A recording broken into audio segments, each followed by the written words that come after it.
Matamgi khongsat matamgi khongloi kananasu thingba ngamba natte khongsat asigi saruk ama oina ngasisu puduna lakle Imphal di Chithi jila asida taranipan suba Lok Sabha mikhal pangthokibagi mapaw natana thoidokpa mapung oiba thokdok wathok thokhiba leite haina khalli leibaki atai raija kharaga loinana Manipurasu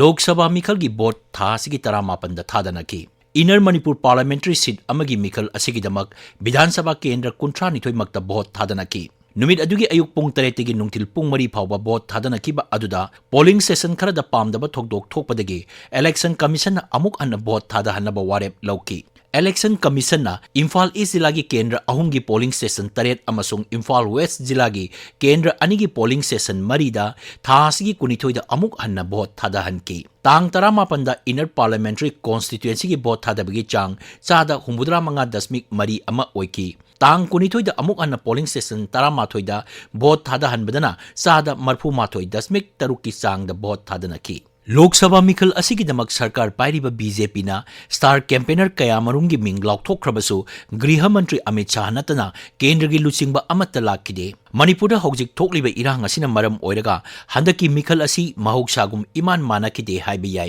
mikhal gi campaigner singba paktakna na pangthokpa haibadudi oikide Malimgi atai mafam singda aying asagi khalda ahongba lakpadagi saitheng phangbagum Imphal jila dasu masigi chapsaba saitheng phangle haibada haimanba thokloi sahar asida sabagi sang hengalakpa asina maram oiduna raijagi haksel bibhagna miyamna tawgadaba amasung tawroidaba singi advisory thokre advisory adugi matungina miyamna yariba makai ising marang kaina thakpa sathokpada satin natraga tupi sizinaba tangai phadrabadi yumdagi mapan thoktaba soft drink natraga chini gi saruk yamna yawa mahi sing thaktanaba khangalakli matam amada matam chana nong churamba raija asida handakta akanba nonglai nusina jila kharada yumkai hundokpa amadi mahi marong mang tahan kibagi paw leirabasu Imphal sahargi oinadi maduna thoidokpa akaiba pikide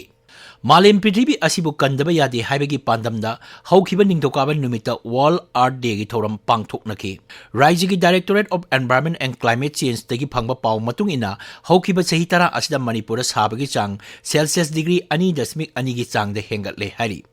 ka hena saba asina maram oiduna ising phangbagi chang handarakpana lau singubana maru eba sinpham oiba Manipura akaiba pirakpa haibasi hauna sani Masigi matakta nungsita ising malin ka hena yauduna maduna pressure sagalaktuna atenba matamda akanba nong amadi lena chingba tarakpagi thodok sing thokli World Art Day palan tharongi hiram planet versus plastic haibasina miyoibana hingba ngamba amata ngairaba planet asida plastic na pirakliba saitheng sing asi mayek seng na takli aduna plastic na pirakpa saitheng asi masibu sizinariba amadi masibu saduna yoliba ekoi punamakta chap manana phangi haibasi Gyan tananaba amadi yariba makai plastic sizinaba toknabagi pandamda palan asi pangthokpani palanadu raijigi Directorate of Environment and Climate Change ki porompata laiba Directorate asigi office ta pangthokki numit palan thoram asiga mari lenana Directorate asigi director oina thau puriba Taurangbam Rajakumarna asumna hai Plastic say it's an every person kodima since morning to night daytime the clock si loan machine plastic depend toring atanem ko tabu tabu question la iba handa ki focus page kai no hagadi plastic ki pollution degi hendu pa ama oira ka da ekoda ngasai ki climate change ki impact si plastic sing sina degrade to hola ka da microplastic na mo degrade to ebo ko mai ki plastic si chemical form do gibni microplastics na methane ki role or ebo si carbon sequester to na tab carbon emit to ebo si manam as a methane gas wena as a carbon dioxide na tmaina thora kanda climate change se amoina catalyze to hole manam sabi pe issue kan thore ebo si adegi man leinung sang reng khalo plastics na leinung degrade to reng khalo degrade to khana carbon sequester to samano things le 200 emit to re manam that means greenhouse gas amoina emit to hole then natra ising da ma le reng khalo photosynthesis man stop to tan laina sing makha le microbes sing da phytoplankton sing da man piriba ngasai photosynthesis ki process man stop to adu kanda aquatic particles sing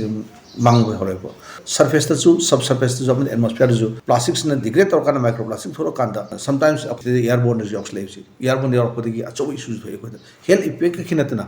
greenhouse gas na role ko se sabe hengale degradation thuzele plastic hamna sahi samna tummena kana mudo sabe hengale na magi 80 years to 70 years to adu masi thingogdragadi climate change aso mateng pangsle mana adu ki focus piraga RDs da kana plastic versus planet na khoi aso issue thora pone ꯆꯥꯎꯈꯠꯂꯛꯄꯒꯤ ꯃꯇꯨꯡ ꯏꯟꯅ ꯑꯍꯣꯡꯕ ꯀꯌꯥ ꯂꯥꯛꯇꯕꯗꯤ ꯅꯠꯇꯦ ꯃꯁꯤꯗꯅꯤ urban forestry ꯁꯦꯝꯒꯠꯄꯒꯤ ꯇꯉꯥꯏꯐꯗꯕ ꯂꯥꯛꯂꯤꯕꯁꯤ ꯑꯗꯨꯅ ꯍꯣꯡꯂꯛꯂꯤꯕ ꯆꯥꯎꯈꯠꯄꯒꯤ ꯈꯣꯡꯖꯦꯜꯒꯤ ꯃꯇꯨꯡ ꯏꯟꯅ ꯂꯝꯗꯝ ꯑꯁꯤꯁꯨ ꯆꯥꯎꯈꯠꯍꯟꯁꯤ ꯍꯥꯏꯕ ꯇꯥꯔꯕꯗꯤ ꯑꯩꯈꯣꯏ ꯃꯤꯌꯥꯝ ꯍꯥꯟꯅ ꯒ꯭ꯌꯥꯟ ꯇꯥꯕ ꯆꯪꯕ꯭ꯔꯥ ꯈꯜꯂꯤ